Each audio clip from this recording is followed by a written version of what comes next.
Little disclaimer. I don't own any of the animations used in this video, and a list of all the animators is in the description. Please make sure to check them out and show them lots of love. Also, thank you for all the love you gave to the first video. Please go watch it before you watch this one. So last we left off, Odysseus and the DM got into an argument about the direction of the campaign, and the DM stormed off, leaving the campaign on a cliffhanger with Odysseus stuck in the middle of the ocean.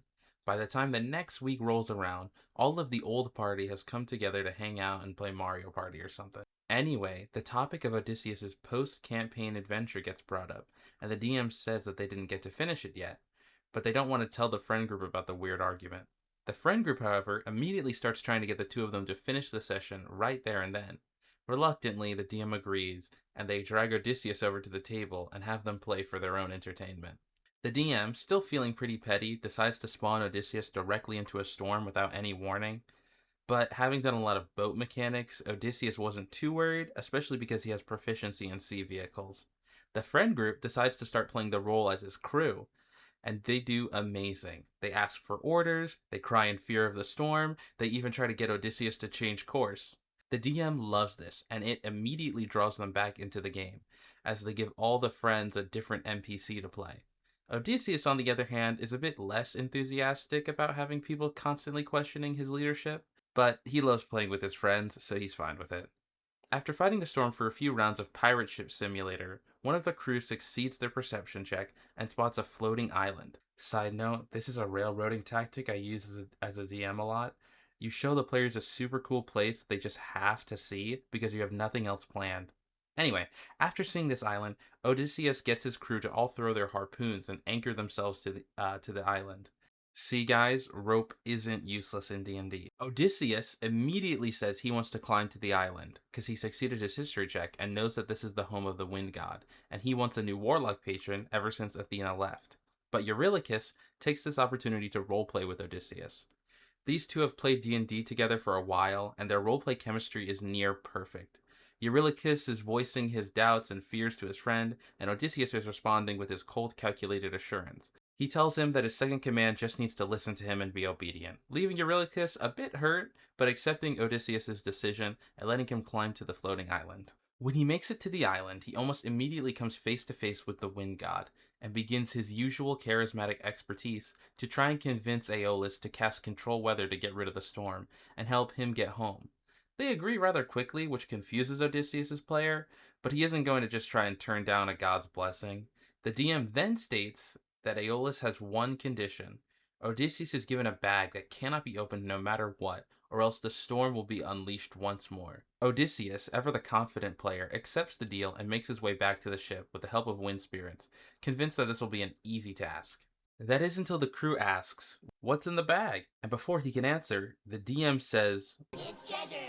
Odysseus freezes for a long moment and stares at the DM, unsure how to react or respond, before the crew immediately starts demanding he open the bag and hand it over to them. Now, the players who control the crew know what's in the bag, but they refuse to metagame, and they would rather give Odysseus a hard time.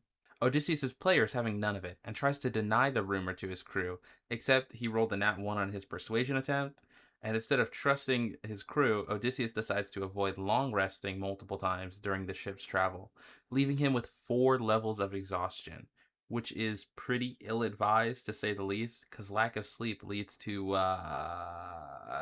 yeah. Eurylochus is a bit bored because the journey's been going so smoothly, so the next time Odysseus leaves to use the bathroom, he slowly turns to the DM and asks, "Hey, can I open the bag?" The DM cracks an evil smile. "You can certainly try." The whole friend group cheers him on, and Eurylochus rolls a natural 20 to try and steal the bag from Odysseus. Odysseus returns to see the DM place a giant merfolk miniature on the map next to the ship, and has everyone start rolling for initiative, and they begin combat with the god of the seas. Odysseus is super confused, but he just kind of has to roll with it, because he doesn't know what he missed when he went to the bathroom. The DM explains that the Cyclops that Odysseus had blinded was one of Poseidon's kids, and the whole storm was his doing. Odysseus is in no condition to fight, and his crew is made up of a bunch of level 4 fighters besides Eurylochus, so he tries to explain to the angry god that he and his crew were only acting in self-defense, but since he has disadvantage on all his skill checks, he rolls way too low, and Poseidon decides to cast Tsunami on his entire fleet. The DM describes in gruesome detail the screams and cries as his army calls out to Odysseus for help till their lives are snuffed out in an instant, leaving only Odysseus and his small crew on his ship left alone to somehow fight Poseidon. The DM realizes that Odysseus being exhausted will have no chance winning this fight, so they throw him a bone and say, you see the windbag out of the corner of your eye. Now, Odysseus knows that the DM is bailing him out, but he doesn't care and he accepts the help, cutting open the windbag and using it to get away. After the crew gets away, they land on an island to rest and get rid of Odysseus's levels of exhaustion. The friend group feels a bit bad about what happened, especially Eurylochus, because it was his idea. So he tries to tell Odysseus what happened, but Odysseus doesn't really want to roleplay at the moment, so he just sends his second in command out with the rest of the crew to search for supplies.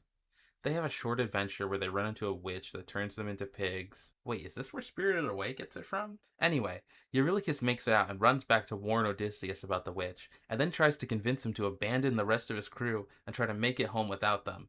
He does this because he feels bad about messing everything up with the windbag and getting his army all killed, and also because him and the other players are just NPCs, and Odysseus' story is the only one that really matters. Odysseus doesn't know that his friends opened the windbag, but he knows that his character would never abandon his crew. So he tells Eurylochus that rule 1 of D&D is to never split up the party, and that he at least has to try to save his friend. On the way to the temple, the DM has him make a perception check to notice a soft voice giggling and following him.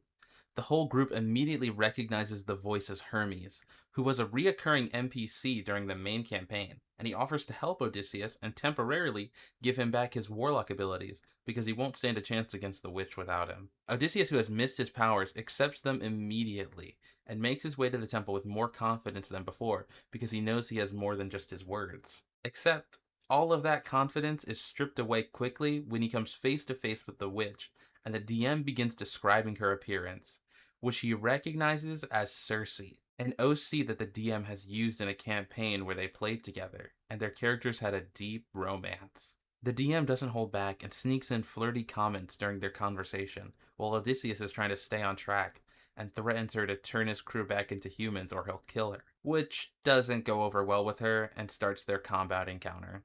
Odysseus, finally getting to use his warlock abilities again, kinda goes ham and wastes all his spell slots in this one fight, which isn't the best idea, but it does win him the fight pretty quickly, and he pins Circe to the ground, demanding she listens to him. The DM, however, has other plans. They decide to turn the flirting up to 10,000 and begin gazing directly into Odysseus's player's eyes as they sweet talk him and narrate how Circe guides him to her bedroom.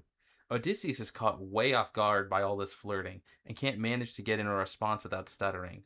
The friend group can't tell if this is in character or out of character, and they feel like they're interrupting a moment.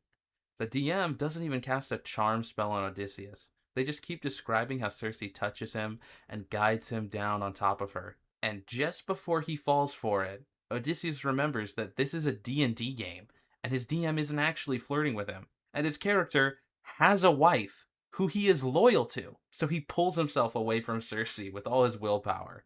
The whole friend group lets out a breath of relief, and the DM looks a bit upset but quickly gets back into character as Odysseus kneels and begs Circe to help him. And with a successful persuasion check, the witch obliges, telling Odysseus that she will give him back his crew and that she knows a mysterious prophet who might be able to help them get home, but they will need to travel to the underworld to find him. And with that, the DM closes out the session, saying that if their friends want to come back next week, they're more than welcome to. Thank you so much for watching this video all the way through. I know it took a while to come out, because I was a bit burnt out and it took a while to write. So if you like it, be sure to like and subscribe, and I'll try to get to the other one out quicker. Bye!